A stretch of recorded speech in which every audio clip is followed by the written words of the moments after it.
सद्गुरु पैमावरी मातोश्री माई यांना प्रथम कृतज्ञपूर्वक वंदन आणि आपण सर्व सद्भक्त सत्श्रोते हो, आपण सर्वांना आदरपूर्वक नमस्कार। आजचा जो प्रश्न आहे, अमृत मंथन या ग्रंथात सद्गुरू सांगतात, मन दृष्टीच्या टप्प्यात आणता आले तर तेच मन मनाचा आलंब घेऊन मनाच्या पलीकडच्या देवाच्या प्रांतात अलगत उतरू शकते। म्हणजे नेमके काय हे सांगावे ही विनंती आहे।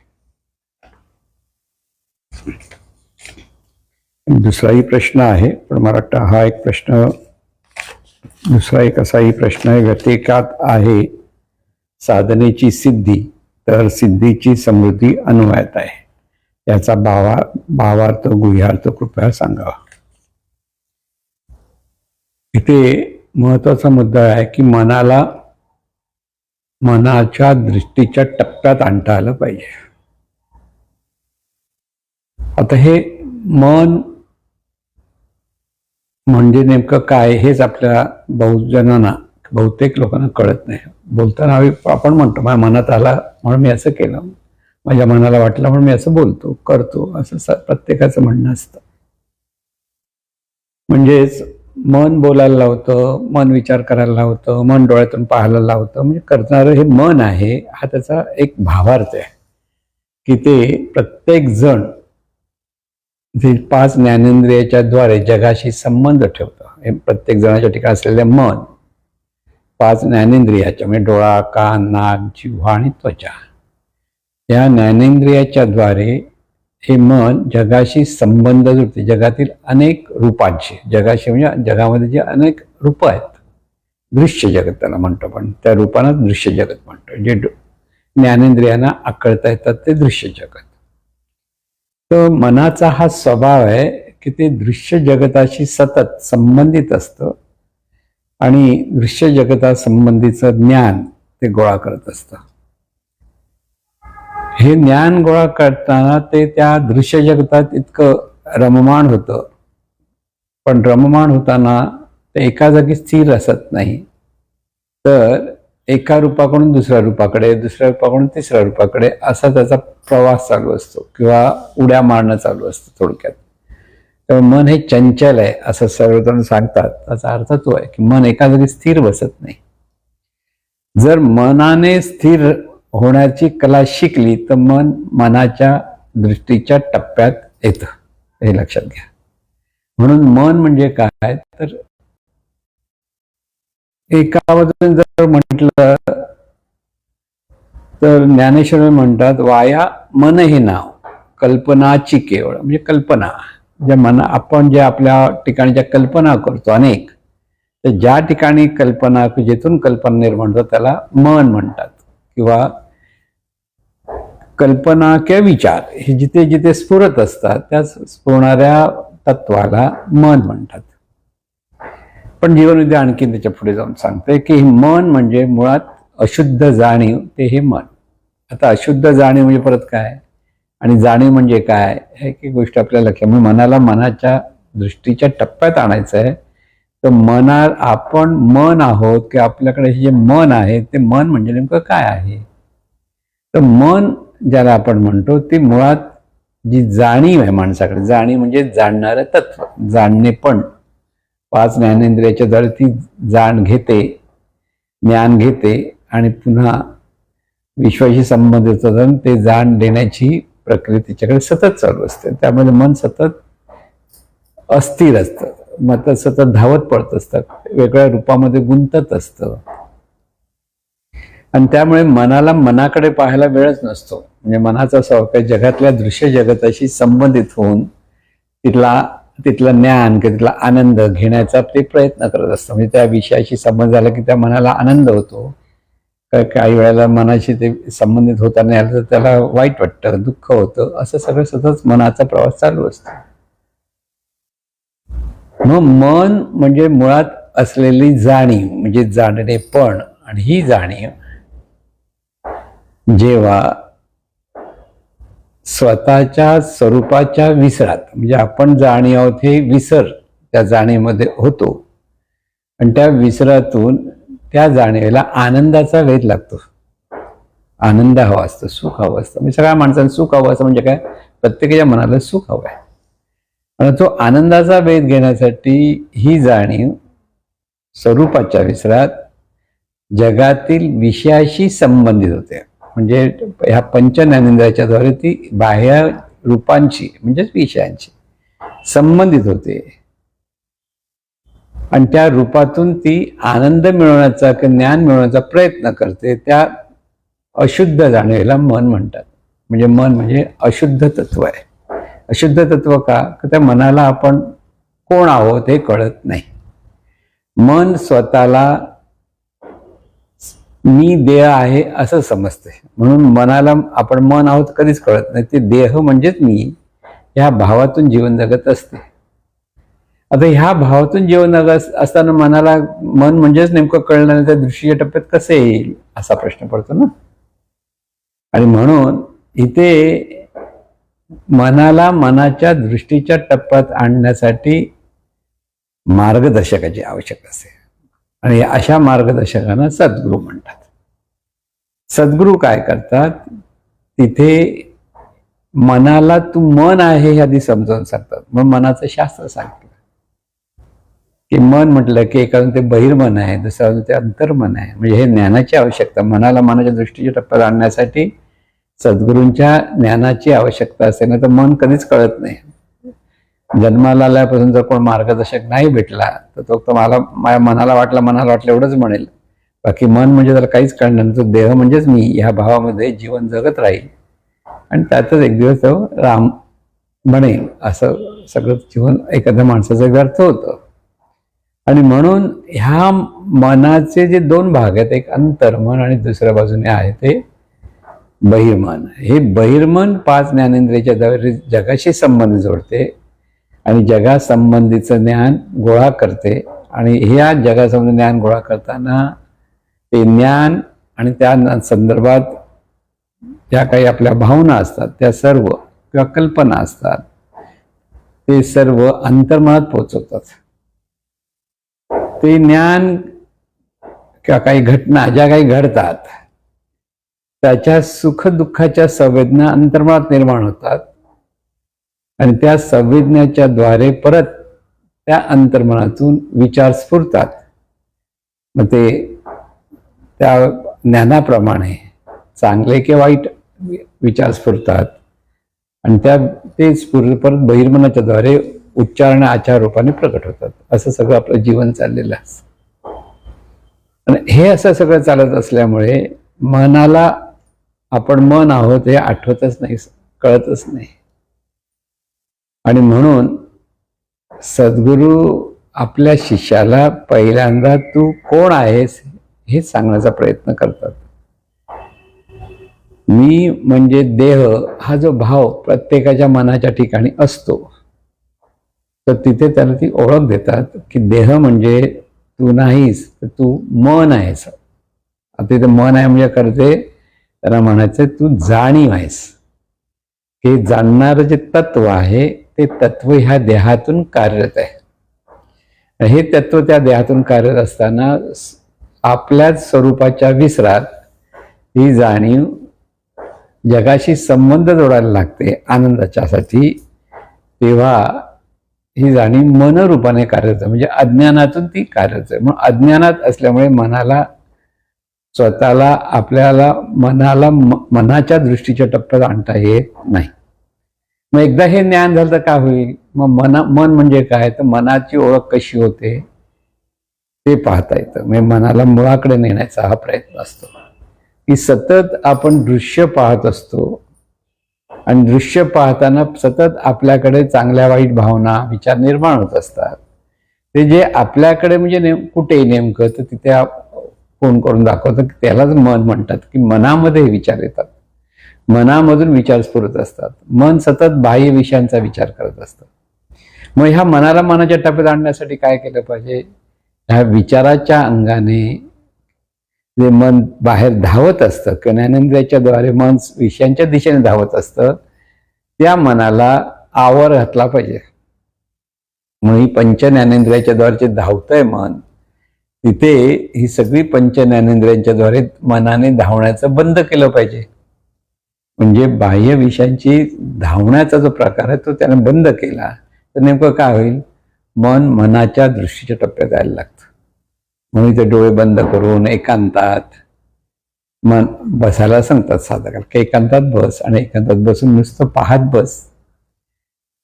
बाह्य विषयांची पाहत बस म्हणजे डोळे बंद आहेत, तुला बाह्य विषय दिसत नाहीयेत. एकांतात असल्यामुळे दुसरे बाहेरचे आवाजही येत नाहीयेत की तिथे तुझं काही सगळी पंचज्ञानेंद्रियाचं कार्य तिथे थांबवण्याचा जो प्रकार आहे तो म्हणजे त्याला आपण म्हणतो सद्गुरूंची साधना. की प्रथम मनाला धावायचं थांबवता आलं पाहिजे. आता हे धावायचं थांबवण्यासाठी दोन पद्धतीच्या गोष्टी असतात की एखाद्या वेळेला सद्गुरू सांगतात श्वासाकडे पाहत बस, कारण मन नुसतं गपचूप बसत नाही. जर पंचज्ञानेंद्रियाच्या जर गपचूप बस म्हणतात तर थोडा वेळ सारखं बसल्यासारखं वाटतं आणि त्याला कधी डोळे उघडतात आणि 17 विचार किती कसे येतात ते त्याला कळत नाही, त्यात परत गुंत. मग त्याला सांगितलं जातं की मनाला मनाच्या टप्प्यात आणण्यासाठी त्या श्वासाकडे पहा. श्वास येतोय जातो पाहत बस. श्वास येतोय जातो फक्त कळतो, डोळ्यांत दिसत नाही. मग तो येतो जातो हे जर कळायला लागतं त्यावेळेला हे कोण पाहतं, तर तेच जे पाहणारं तत्व आहे त्यालाच जाणीव म्हणतात. जाणणारं जे तत्व आहे ती जाणीव. म्हणजे मनाला आपण जाणीव आहोत ह्याची जाण येतं तेव्हा मन मनाच्या दृष्टीच्या टप्प्यात आला, हा त्याचा अर्थ असतो. एकदा मन मनाच्या टप्प्यात आल्यानंतर मन मनाचाच आलंब बघून देवाच्या प्रांतात उतरतं असं सांगितलं जातं. म्हणजे ह्या सगळ्या गोष्टी कशा आहेत की मन आधी कळत नाही, पण डोळे बंद केले, स्थिर बसला, शांत राहिला, तर सुरुवातीला प्रार्थना सांगितली की प्रार्थना म्हणत राहा. प्रार्थना म्हणता म्हणता नंतर परत नाम सांगितलं तर नाम घेत बसा. नाम घेता घेता परत जेव्हा ती शांत होऊन जाशील तर शांत झाल्यानंतर फक्त श्वासाकडे पाहत बस. नुसतं श्वासाकडे पाहतो, श्वासाला रंग नाही, रूप नाही, गंध नाही, पण तो येतो जातो कळतो ते जर बघायला लागला आणि ते बघताना जर आतून विचार येते तर विचारांकडे अजिबात पाहायचं नाही, फक्त श्वासाकडेच पाहायचं. कारण विचार येणार, विचार स्फुरण हा मनाचा स्वभाव आहे.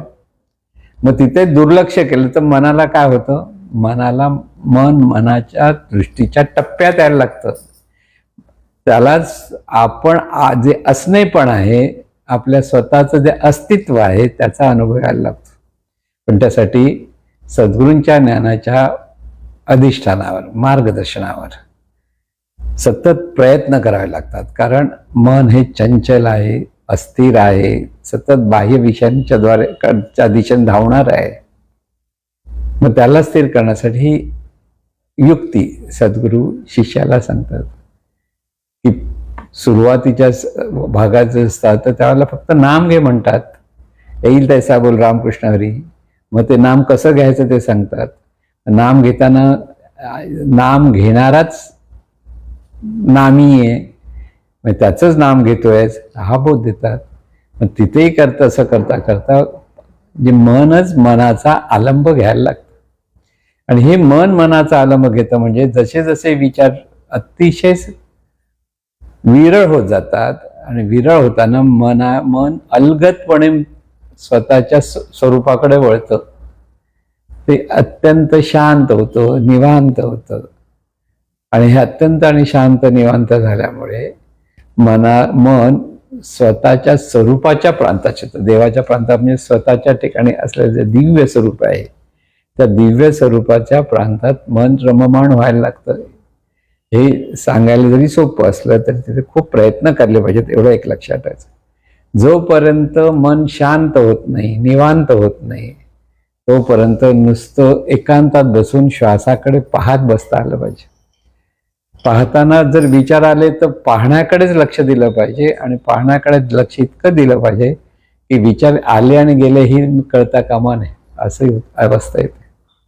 आणि अशी ज्या अवस्था येते तेव्हाच मन मनाच्या दृष्टीच्या टप्प्यात येतं. टप्प्यात आल्यानंतर मन मनाचाच आलंब घेऊन म्हणजे मन स्वतःच्याच मुळाकडे वळतं. मुळाकडे वळतं म्हणजे ते स्वरूपाकडे वळतं. म्हणजे आहे ते सर्व जे जे आहे ते जाणणारं तत्वच आहे की तिथे ते चैतन्य स्वरूपच आहे हा भाव तिथे सद्गुरू देतात. आणि तो भाव अधिक दृढ करताना या साधनेतून साधकाला या दिव्यत्वाची अनुभूती यायला लागते.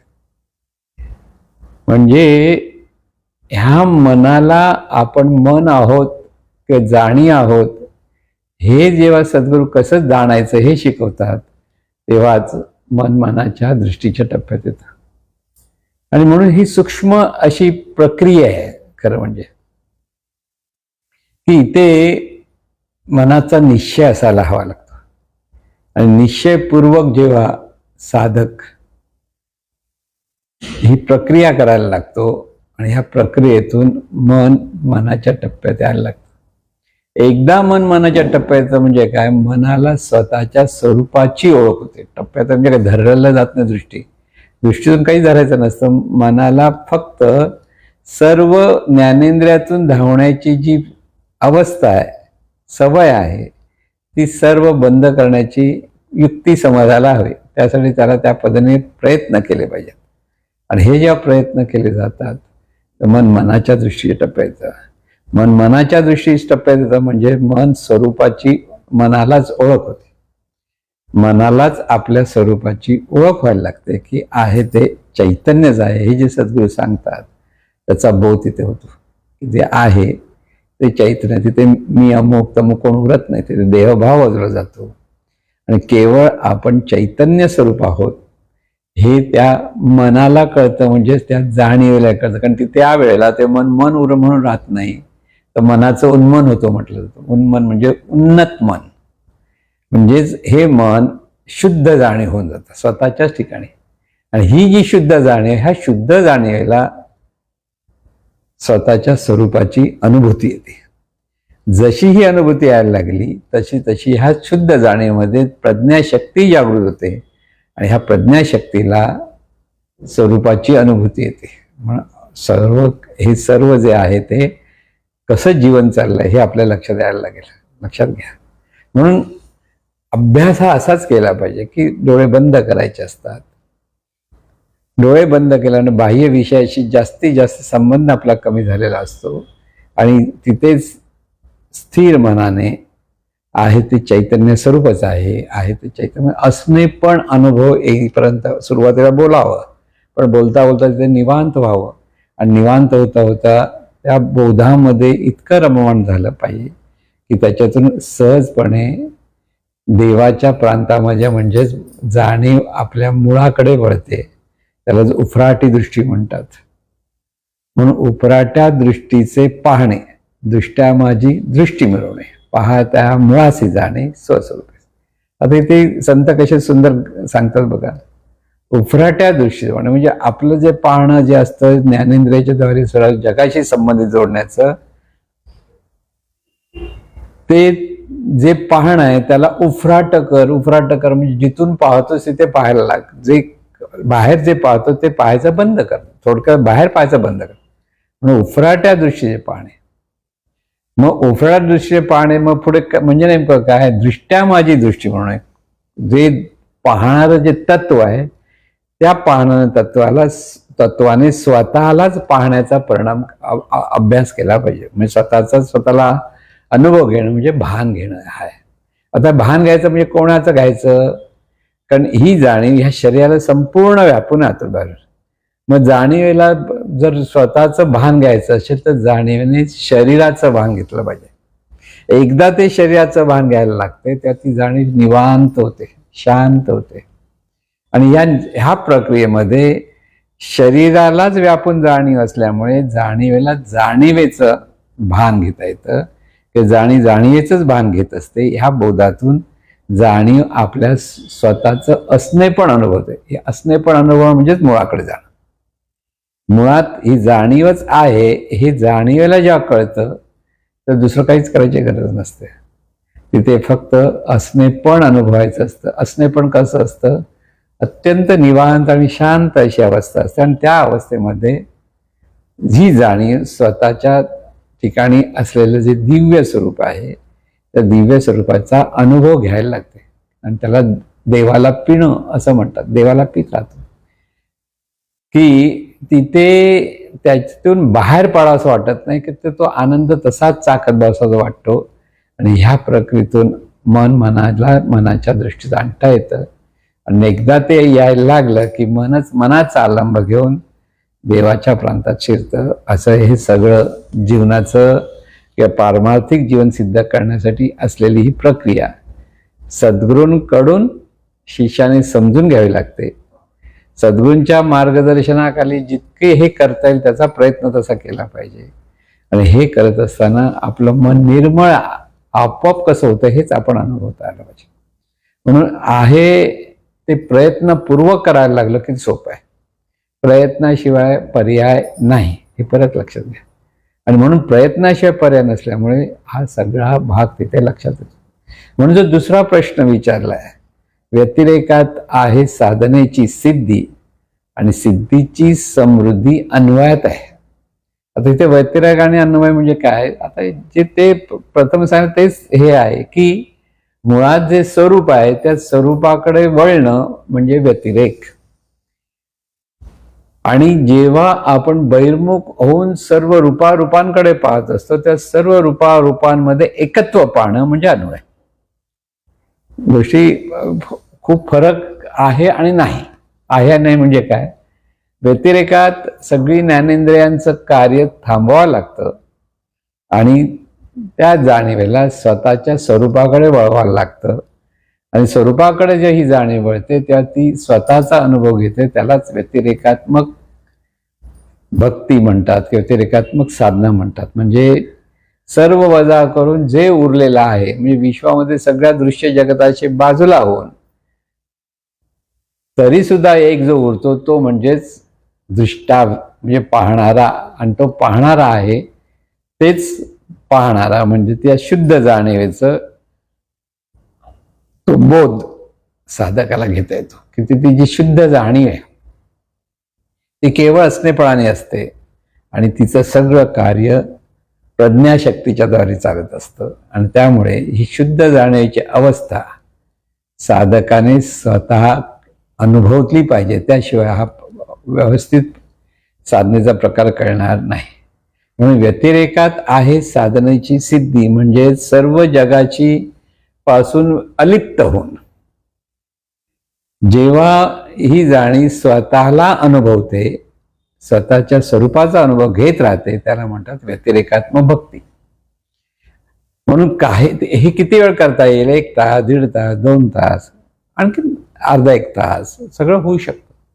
पण ते केल्याने मन इतकं शांत निवांत होतं की तिथे सर्व जगाकडे पाहिलं तरी ते त्या जगाकडे धावायला मागत नाही. पण हळूहळू ते परत पूर्वपदावर येताना जर ते बाहेर जगाशी संबंध होतं तिथेही लोकांत साधना म्हणतो. व्यतिरेकात्मक भक्ती एकांत साधना आहे आणि अन्वयात्मक भक्ती ही लोकांत साधना आहे. म्हणून अन्वयामध्ये सर्व प्रत्येक रूपामध्ये ही ईश्वरी शक्तीच नांदते आहे हा बोध साधकाने आपल्या मनामध्ये इतका मुरवला पाहिजे की नुसतं जरी पाहिलं आणि तिथे ही ईश्वरी शक्तीच आहे हा भाव धरता आला तर तिथे सहजपणे आपल्याला अन्वयात्मक पण भक्ती करता येते. म्हणून सुरुवातीला व्यतिरेकात्मक भक्ती करावी लागते की स्वतःच्या ठिकाणी असलेल्या अस्तित्वाचा अनुभव इथे त्या जाणीवेने घेणं म्हणजेच व्यतिरेकात्मक भक्ती. आणि ही जाणीव जेव्हा सर्व रूपांशी संबंधित होते आणि त्या प्रत्येक रूप आणि सर्व मिळून रूप एकाच तत्वाची आहेत हा बोध जेव्हा सद्गुरू देतात आणि तो बोध आत्मसात होतो तेव्हा ती असते ती अन्वयात्मक भक्ती असते.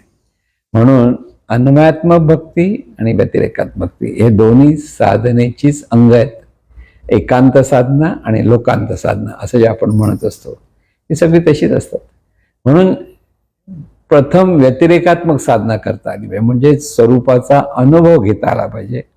आणि जो स्वरूपाचा अनुभव आपण आपल्या ठिकाणी घेतो तसंच प्रत्येक रूपामध्ये हे स्वरूप आहेच हे त्या ठिकाणी असलेल्या जाणीवेने तो आलंब घेता आला पाहिजे की त्या स्वरूपाची अनुभूती घेण्याचा प्रयत्न केला पाहिजे. आणि ही जेव्हा करता ती व्यतिरेकात्मक भक्तीतला आनंद मी मगाशी वर्णन केलेलं आहे. आपण श्वासाकडे पाहायचं वगैरे जे सांगितलंय आणि तिथे निवांत आणि शांत होऊन बराच वेळ जेव्हा आपण बसतो तेव्हा तिथे ती स्वरूपाचा अनुभव आपल्याला येत असतो हे कळतं. आता ह्या स्वरूपाच्या अनुभवाच्या अधिष्ठानावर साधक जेव्हा लोकांशी संबंधित होतो आणि लोकांशी संबंधित होताना तो निश्चयपूर्वक त्याने लक्षात ठेवलं पाहिजे की दृष्टा म्हणजे पाहणारा आहेच आणि त्याला जे जे दिसतं ते दृश्य आहे. म्हणजे दृष्ट आणि दृश्य अशाच अंगाने सर्व जग विभागलेले आहे. आणि ही ज्या गोष्ट जेव्हा साधकाला कळते तर तो लोकांत साधना म्हणजे प्रत्येक रूपामध्ये ती चैतन्य शक्तीच आहे, ती ईश्वरी शक्तीच त्या रूपाने प्रगट आहे. हा बोध अधिक अधिक दृढ करायला लागला की सर्वत्र पाहताना आपलेपणाने प्रेमाने हा साधक सर्वांशी संबंधित व्हायला लागतो आणि त्या संबंधातून त्याला एक शांती मिळते. आणि त्या सर्व रूपामध्ये पाहताना सुद्धा अनिष्ट चिंतन येत नाही, कारण सर्व रूपामध्ये आहे ती ईश्वरी शक्तीच आहे. हा बोध जेव्हा साधकाकडे पूर्णपणे धरला जातो तेव्हा अन्वयात्मक भक्ती त्याच्याकडे होते की सर्वत्र परमेश्वरी शक्तीच नांदते आहे, सर्वत्र ही सद्गुरूंचीच शक्ती नांदते. हा बोध ही डोळे उघडे केल्यानंतर आपल्याला व्हायला हवा आणि त्यासाठी सुद्धा प्रयत्न हे केलेच पाहिजेत. म्हणून प्रयत्न हे रत्न देवापेक्षाही श्रेष्ठ, कारण देवासकट सर्व काही मिळवण्याचं सामर्थ्य प्रयत्नात आहे. म्हणून हा सगळा जीवनाचा बोध आहे थोडक्यात पण अत्यंत महत्वाचा, की हे सर्व आपण प्रॅक्टिकली कसं साधायचं असतं. निवांत ही अवस्था आपल्याला प्रथम कशी गाठायची आहे की ज्याचा त्याने अभ्यास करूनच समजावं लागतं. म्हणून चंचल असलेलं मन सुद्धा त्या क्षणी जाणीव रूपाने अत्यंत स्थिर होतं आणि अत्यंत स्थिर अवस्थेत जाणीवेचा आनंद चाखता येतो. आणि असा आनंद आपण सर्वांनी चाखावा आणि सद्गुरू कृपेने त्यांनी दिलेल्या साधनेतून आपण सर्वांनी साधना करावी ही सद्गुरूचरणी प्रार्थना. हे ईश्वरा सर्वांना चांगली बुद्धी दे, आरोग्य दे, सर्वांना सुखात आनंदात ऐश्वर्यात ठेव, सर्वांचं भलं कर, कल्याण कर, रक्षण कर आणि तुझे गोड नाम मुखात अखंड राहू दे. सद्गुरुनाथ महाराज.